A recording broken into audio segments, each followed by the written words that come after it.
Dharla news 24। আটক ছাত্রদের মুক্তির নির্দেশ দিয়েছি প্রধানমন্ত্রী।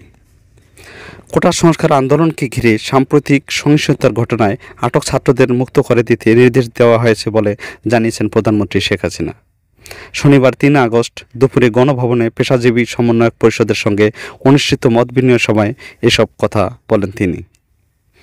প্রধানমন্ত্রী বলেন, সহিংসতার ঘটনায় আটক সাধারণ ছাত্রদের মুক্ত করে দিতে নির্দেশ দেওয়া হয়েছে। প্রত্যেকটি হত্যাকাণ্ডে জড়িতদের বিচার হবে। তিনি বলেন, গণভবনের দরজা শিক্ষার্থীদের জন্য সবসময় খোলা। কোটা আন্দোলনকারীদের সঙ্গে আমি বসতে চাই, তাদের কথা শুনতে চাই, সব বিষয় নিয়ে তাদের সঙ্গে আলোচনা হতে পারে। আমি আর সংঘাত চাই না। বেলা ১২টার পর গণভবনে প্রধানমন্ত্রী শেখ হাসিনার সঙ্গে বৈঠকে বসেন পেশাজীবী সমন্বয়ক পরিষদের কেন্দ্রীয় নেতারা। এ সময় দেশে চলমান কোটা সংস্কার আন্দোলন নিয়ে আলোচনা হয়। কোনো সংঘাত নয় জানিয়ে বিক্ষোভকারীদের কথা শুনতে তাদের সঙ্গে আলোচনায় বসার কথা জানান প্রধানমন্ত্রী শেখ হাসিনা। এছাড়াও ওই বৈঠকে প্রধানমন্ত্রী বলেন, বিশ্ববিদ্যালয়, স্বায়ত্তশাসিত ও সরকারি প্রতিষ্ঠানে প্রস্তাবিত পেনশন স্কিম বাতিল করেছেন সরকার। চলমান আন্দোলনের ইস্যুতে একগুচ্ছ নির্দেশনা দেন সরকার প্রধান।